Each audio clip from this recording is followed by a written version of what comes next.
It's a cloudy, thunderstorm-type day here at Brian McMahon High School, but it's Nutmeg Sports on the HAN Network. Good afternoon, everyone. With Frank Granito, I'm Rob Adams. We were going to do the show from outside here at Jack Cassegrain Field. However, rain came in a little while ago, very heavy rain, and we've heard some thunder off in the distance. And let's face it, Frank, when officials are on site, they will stop the game immediately, and you don't get to come back out until a half hour after that last sight of lightning. And I thought it was smart what you said before. It's good to get this out of the way now. Hopefully it passes through, and by the time we get to that first game of New Canaan and Ridgefield at 5 o'clock, it's all cleared up.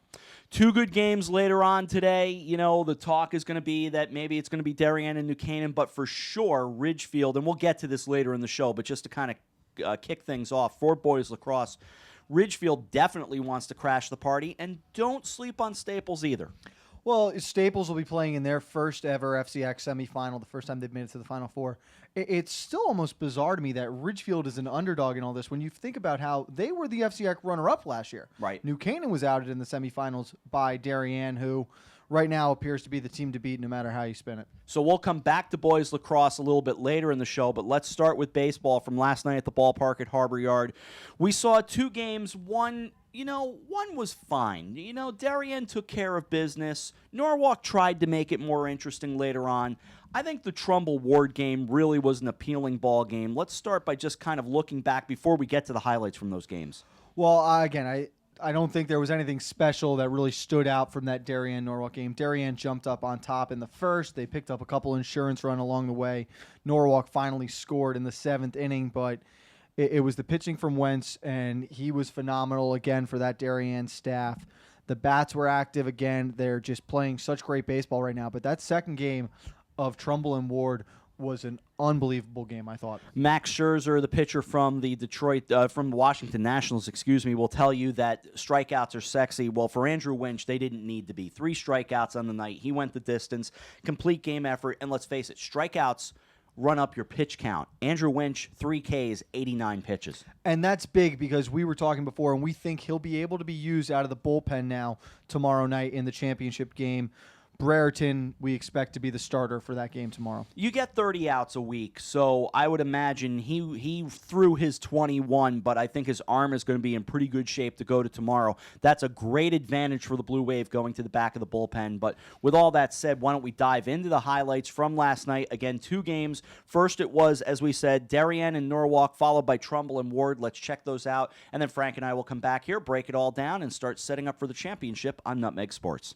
Ballpark at Harbor Yard in Bridgeport. It's the 2016 FCAC Baseball Semifinals on the HAN Network. Good evening, everyone. Along with Justin Galanti, Dan Gardella, Eric Gendron directing our entire HAN Network crew. I'm Rob Adams. The set in the 1-1. Whacked in the right field. That's going to get well over the head of Gonzalez. It will go to the wall.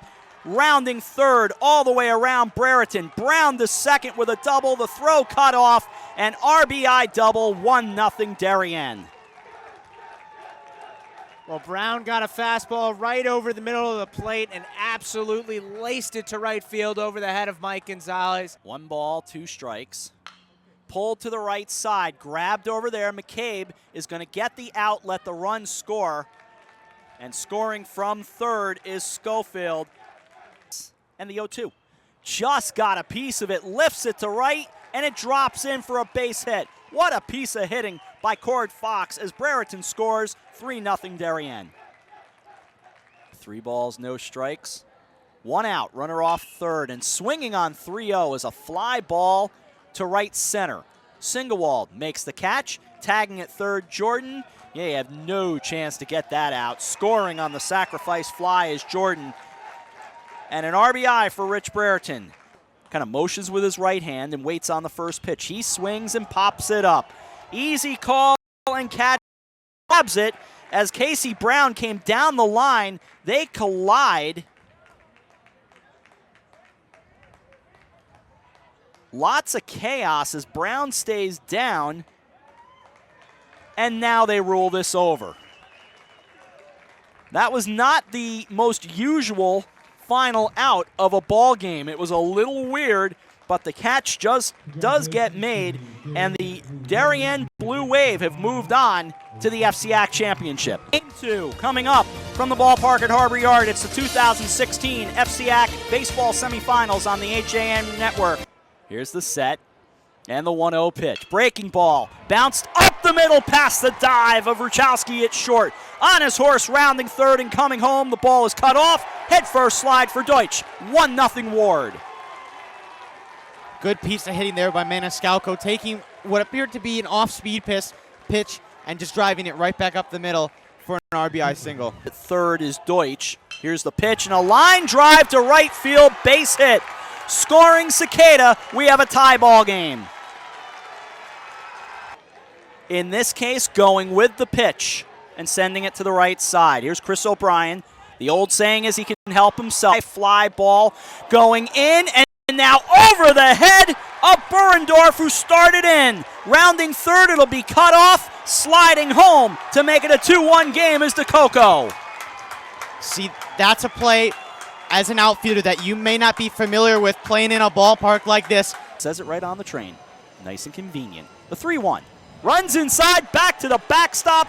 On to try to score and sliding in safely without a throw is DeCoco. It's a 3-1 ball game. Sets at the belt. The payoff pitch with 2 out. Breaking ball. Misses high and inside. Ball 4. The tying run goes to first and Jack Myers due up. Third dugout. The fans there still sitting. Hanging in there, hoping. 1-1. Line drive. It is up the middle and a diving catch behind second. And the Trumbull Eagles will play for the FCAC championship as Dustin Cicada saves their bacon.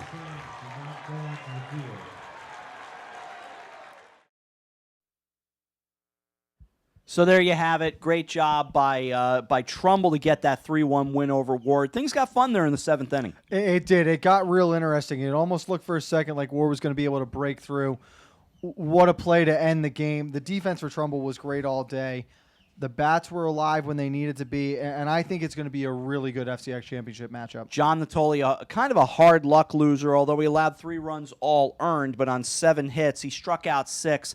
But as Justin Galanti and Dan Gardella were both saying during the broadcast, credit to Trumbull. They got the job done, not allowing the swings and misses that Natoli can get on you. No, he's been a phenomenal pitcher all year. He's the ace of that staff and has done a great job. We're going to see him again in the state tournament. I don't think this is the last time we're going to be hearing about Ward, but Trumbull did everything right when they needed to get that win. And keep in mind, Trumbull did defeat Darien in the last regular season game, right, 8-2.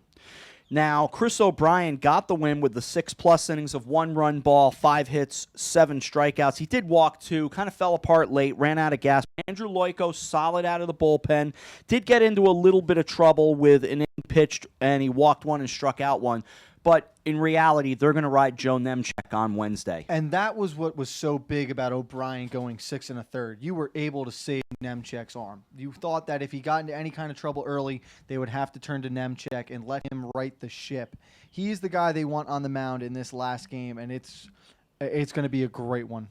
And it's really scary on the other side. If you look at Darien, their bats are hitting the ball well. They had 8 hits last night, and they've got their pitching all set up with Brereton. We mentioned they can have Winch come in. They could have Justin Jordan pitch as well. They're in pretty good shape, and like you said, I think both teams are in good shape going into this championship. Neither team had to go deep into their bullpen. No, and as good as the pitching is going to be for both squads, it's really going to be what team can hit here in this championship game now. We've seen both teams have success at the dish. They've had good at-bats, a lot of quality hitting throughout this postseason.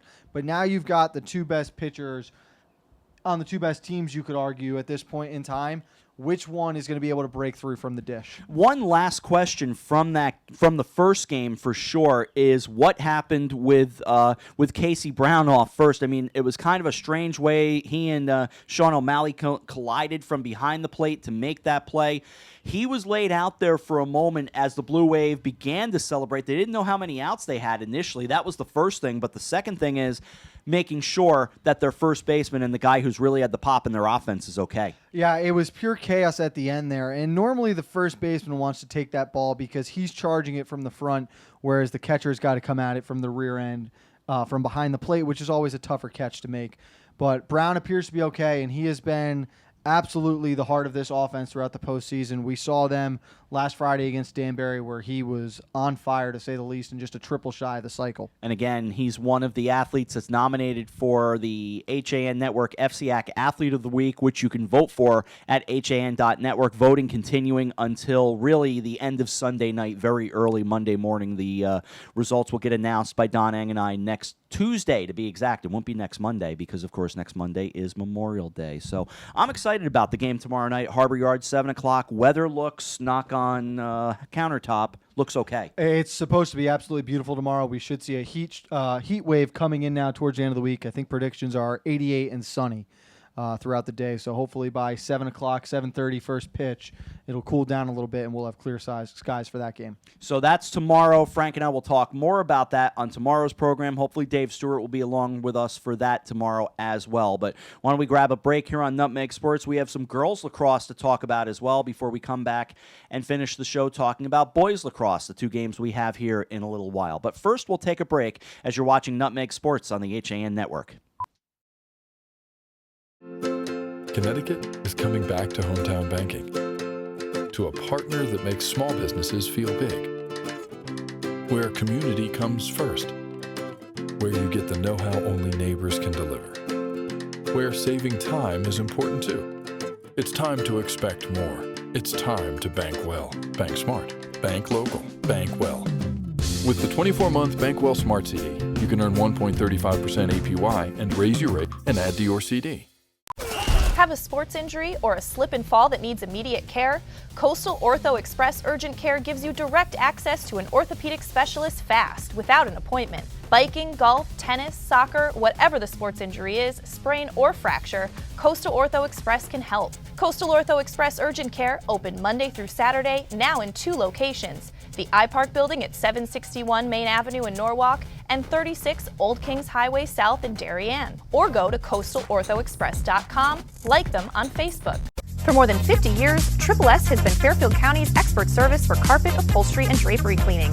We provide the best in repairs and in-depth restoration, understanding fabrics and how to properly clean and restore them. Our staff will come to your home to clean your wall-to-wall carpet to perfection. We can also pick up your fine carpets and bring them to our facilities. With locations in Norwalk, Stamford, and Stratford, Triple S will get the job done fast, big or small. At Triple S, you can count on our people as well as our cleaning. Find us at triplesclean.com or 203-847-8000. I'm John Kovach. I'm a newspaper editor. I'm a high school football coach. I'm a television presenter. And I want you to love fishing as much as I do. Tune in to Yankee Fisherman, Thursdays at 1 on the HAN Network. It's like going to the tackle shop without leaving your office.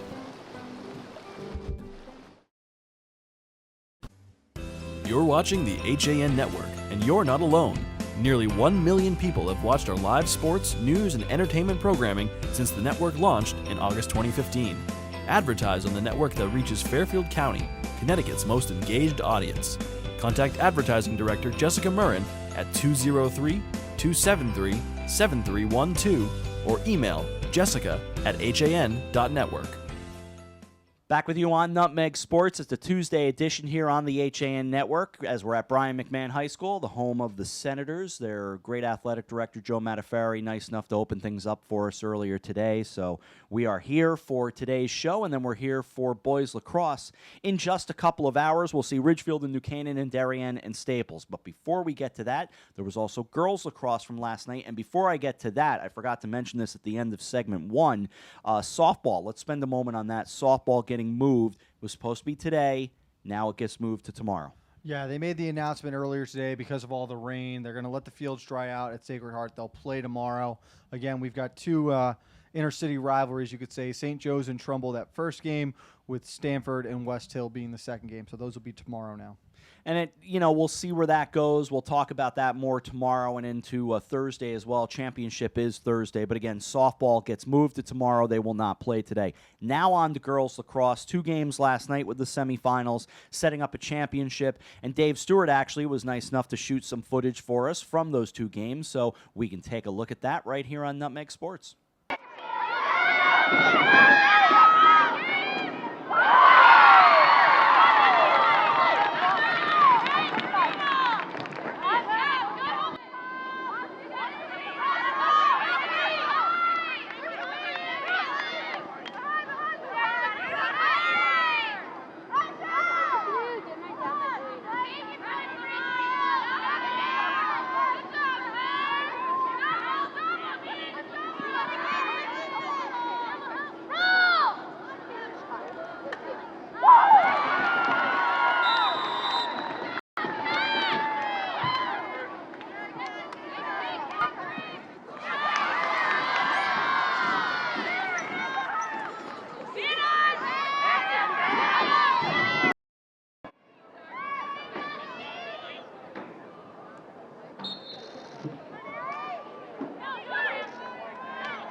So New Canaan gets the 14-7 win over Ridgefield. Darien a 15-3 win over Greenwich. And here we are, Darien, New Canaan, once again. And it's the matchup that everyone expected coming into this week. New Canaan had a tougher challenge against a Ridgefield team that they dominated in the first half during their regular season game, struggled in the second half, so it was a closer game than most would have expected. But the scary thing for Darien right now is the secondary scoring you're getting. Laura Murphy, the junior, has 12 goals now through her 2 postseason games this year. Chandler Kirby was held to 1. Katie Cronin had 4 for the Wave. So it's the secondary scoring that really shows you the depth and the power that they have right now. New Canaan's going to have to play their best game of the year. They absolutely will, and when we saw the two get together not that long ago, it was very much in favor of the Blue Wave. And it was only 10-9 at halftime. It was a game where New Canaan scored late in the first half 2 to trim it to 1, and you had to feel that, okay, maybe we were seeing a turning of the tides. Maybe this was the year that New Canaan could take over as the FCAC queen. But in the second half, it was all Darien the whole way down the stretch. They outscored the Rams 10-1 that half to get the 20-10 victory. And again, Chandler Kirby with 6 goals that game. She carried the offense.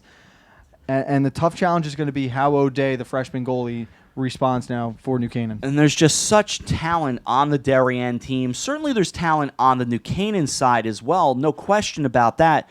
But you and I have talked about whether or not there is some kind of a mental block for the Rams against the Blue Wave, and I know some in New Canaan, a lot of people in New Canaan, don't want to hear either one of those say those words. But there's a certain something that right now New Canaan can't beat Darien in almost anything. And it's funny. I saw Thomas Williams, the linebacker and first baseman for the New Canaan Good Rams, player. who's a senior, great kid.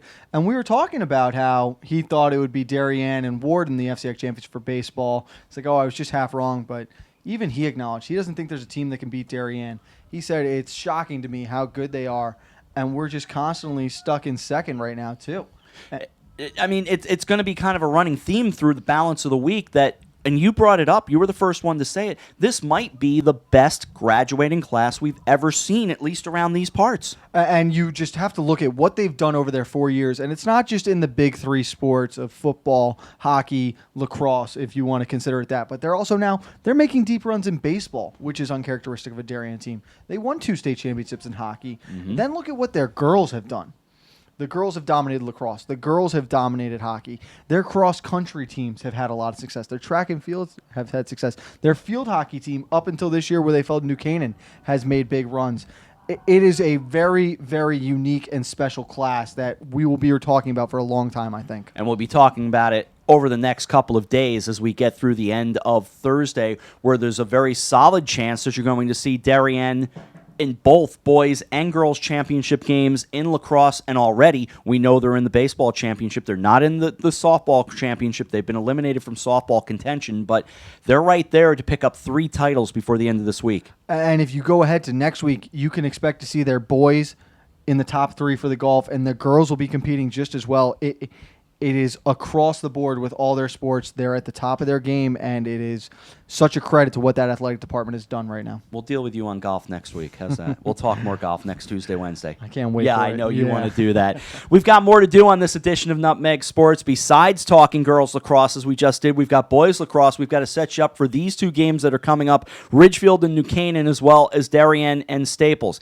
Can the Wreckers knock off the Blue Wave? And what about that showdown in game number 1? So that's more to do as we continue on Nutmeg Sports, live from Brian McMahon High School in Norwalk. We continue right after this on the HAN Network.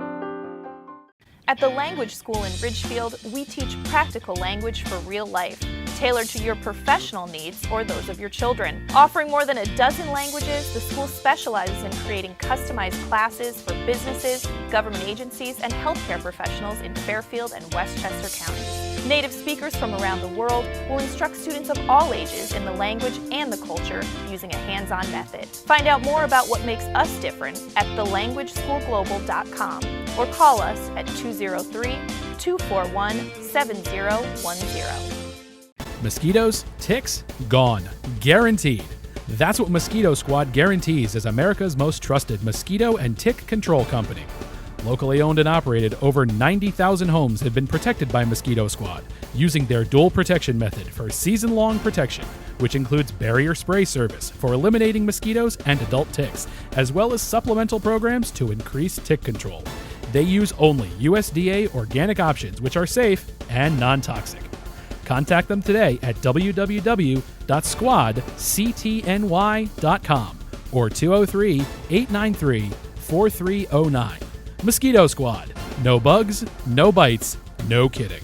Do you need help reaching or maintaining your fitness goals? For over 20 years, Mike Pernice has tailored his time and expertise to clients on both coasts whose schedules demand flexibility and accountability. Mike is a certified lifestyle manager and has been called upon to help his clients eliminate negative behaviors such as coping with stress, improving their time management, setting realistic life goals, and cutting down compulsive behavior. If you're ready to start working toward a more energetic, productive, and healthier you, call Mike Pernice. I'm Kate Chaplinsky. Join us for Coffee Break weekdays at 11 to get the latest Connecticut news, weather, high school sports, and more. News doesn't get any more local than on Coffee Break on the HAN network. I'm Kate Chaplinsky. Back with you on Nutmeg Sports on this Tuesday. Rob Adams, Frank Granito with you. Our entire crew here. Got to give shout-outs to the guys who have been keeping us company inside the booth here today. Eric Gendron directing, AJ Simonowski running camera, Sean Saylor doing his thing, Josh Fisher tweeting. But Sean Saylor's doing his thing. Sean Saylor being Sean Saylor. That's all you got to do. All right, let's get into boys lacrosse. 2 games later today. First up, Ridgefield, New Canaan.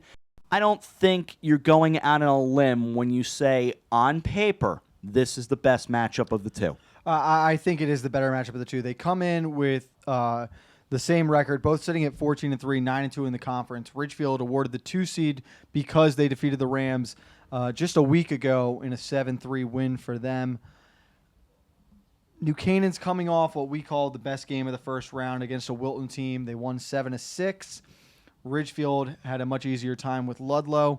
The big question is what New Canaan team is going to show up today. That's a good point, although I will say Kyle Smith looked like a different player to me on Saturday. He looked like a player with a lot more confidence. He had the 3 goals, which is the most he's had in a while. He was taking good shots. He had the one behind the back goal. Oh, my gosh. If he's What a playing shot. with that kind of confidence, it means a lot to this Rams team. But the big thing for them is going to be getting all 3 of their big 3 going, or the power midfield, as we've heard them referred to. Yeah, certainly, you got to give the edge in net to Drew Morris. Drew Morris, who you could argue has been the best goalie in the conference. It could be Ryan Cornell right now for Darien. Don't sleep on Chris Clem. He has been absolutely unbelievable for Ridgefield. And Connor Berger for Staples. These 4 goalies have all played phenomenal all season long and are a big part of the reason these 4 teams are here now. And you've got Peter Dirth on the other side for Ridgefield. Mark Gallioni can score some goals. So Ridgefield can't be, denied in this game as well. And I just think that's why this is the better of the 2 matchups. I agree, and you're going to have really good matchups with Dirth against David Strupp. Blair Schumer has got to pick up the secondary scoring. But Dirth was held off the score sheet last time these 2 teams played, as we can hear the rain picking up outside. Yeah, you'll pardon me if I reach over just to make sure controls are okay, but I think we're all right here. But a little bit of a rain adjustment, you can feel the temperature drop as we're talking. But again, the big matchup today, Rob, that everyone's going to have to focus on is Ridgefield's zone defense and how New Canaan's offense will be able to play up against it. Let's change over to game number 2, Staples, Darien. Now the thinking's going to be the Blue Wave will run and hide, but the Wreckers have had a good season. There's a reason they were right there in that top and one of those top 4 seeds. The Wreckers actually have had a better season in the win-loss column than both New Canaan and Ridgefield. They come in at 15-2. They're 9-2 in the conference. Their only losses being to New Canaan and Darien. They did beat Ridgefield earlier this year. A big question that comes into play now, experience versus youth. This is the first time a Staples team has made its way to McMahon for the Final Four. This is a Darien team that's practically lived here over the past 10, 15 years. And that's very true. Now, they're going to have to get, obviously, someone who stands up in net to go up against, as you said, Cornell, for the Blue Wave. I mean, this is a, obviously, big deal for the Wreckers. And the Wreckers don't want to just show up and say, we're happy to be here. No, not at all. And this is going to be a determined Wreckers team who I think comes out playing very fast pace and with a lot of intensity to start this game. They score a lot of goals. The one problem they had was in the games they lost, they were held to under 4 or were held to 5 and 4 against Darien and New Canaan respectively. They do have talent though. Reale, Wood, Zinn have got to all score for this team. You've got Willis and Hutchinson on the back end who have got to do a good job of slowing down Niffen and Minikis and Lindley, who have just been they each had 3 goals in the first half of their quarterfinal game, and we're done at halftime. And a team like Staples, you kind of feel like, and we're going to throw a cliche around for a moment, so forgive me, but they do feel like they're walking in with a certain amount of house money. They really are. They've got nothing to lose right now. This is, all or nothing. You get David and Goliath, the one chance to win it all right here. And I think we're going to see a much better game out of them than we did earlier this year when they played Darien. Should be fascinating. That's a 7:30 start. Ridgefield, New Canaan, a 5 o'clock start. And, of course, as we go through the balance of the week, we will continue to recognize not only John Kutzo, but Ralph King, 2 of the real stalwarts and really the people at the very top of the FCAC. And it's really an honor to recognize both those gentlemen. No, they've done tremendous work for countless years now for this conference, and you can't put into words what they have meant to the evolution of where the game is at. And you guys alluded to it last night in the broadcast, how this is arguably the top conference in the state athletically.